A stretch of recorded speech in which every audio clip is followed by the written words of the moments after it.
গুটি কতক মানুষ এবং তাদেরকে ওই ট্যাগ মেরে যাচ্ছে, হয় বিএনপি নয় রাজাকার। এইগুলি আর কাজ করবে না ভাই। আমাদের নতুন প্রজন্ম যারা মুক্তিযুদ্ধের সময় জন্মও হয়নি, তারা অনেক স্মার্ট, তারা অনেক বুদ্ধিমান, তারা এইগুলি খাবে না। এই মুক্তিযুদ্ধের এইসব আপনি ইতিহাস বয়ান দিবেন, তারা কেউ মুক্তিযুদ্ধের প্রতি অশ্রদ্ধাশীল না, কিন্তু আপনারা তাদের কথা শুনবেন না, দিনের পর দিন অন্যায় করবেন, লাঠি সোটা দিয়ে তাদের সারাক্ষণ শাসন করবেন। তারা কি চুপ করে পুতুল হয়ে বসে থাকবে? বাংলার সন্তান বসে থাকবে? এরা থাকবে না। শুদ্ধ বনাম রাজাকার, এইটা হচ্ছে এদের পলিটিক্যাল একটা চাল। এটা দিয়ে এরা সব সময় মানুষকে ভাগ করে রাখে, এটা দিয়ে এরা চুপ করায় রাখে। এই খেলাই তারা খেলে যাচ্ছে মাসের পর মাস, বছরের পর বছর, যুগের পর যুগ।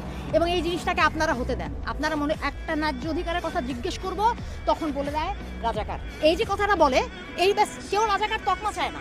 আমি তো চাই না, আমার দেশ অনেক কষ্ট করে স্বাধীন হয়, কে চায় এরা তকমা পেতে? কিন্তু এটাকে ব্যবহার করা হয়।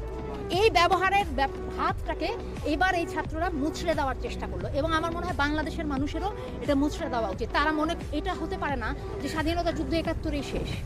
এই যে বুড়া মানুষগুলি রিক্সা চালায়, এই যে মরিচের কেজি ৪০০ টাকা, ৮০ টাকার নিচে আলু নাই, এই যে কুড়িগ্রামের বন্যা, মানুষের আশ্রয় নাই, আবার হাজার হাজার মানুষের এত টাকা, তারা মাথা ব্যথা হলে একটা হাঁচি দিলে সিঙ্গাপুরে চলে যায়। কেন?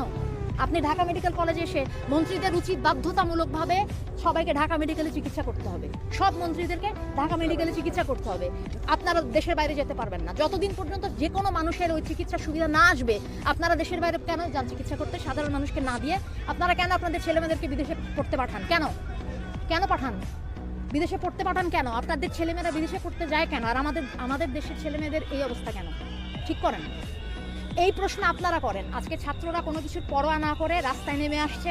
সাধারণ মানুষের উচিত এই সুযোগটা নেওয়া, তাদের উচিত এটাকে লুফে নেওয়া। তাদের মনের কথা অনেকে ভয়ে বলতে পারে না। এটা ভয়ের বাংলাদেশ হতে পারে না। জয়ের বাংলা ভয়ের বাংলা কেন হবে? হ্যাঁ, জয়ের বাংলা ভয়ের বাংলা হওয়াটা ঠিক হয়নি। এই দাবি বলে গেলাম আপনাদের কাছে। আপনারা এই জিনিসটা নিজেদের জায়গা থেকে, আপনাদের সাংবাদিকদের অনেক দায়িত্ব, আপনারা সব কিছু কাভার করেন না। কিভাবে মানুষ বুঝবে কি করে, মানুষ জানবে কি করে কি হচ্ছে না হচ্ছে? বলতে হবে তো।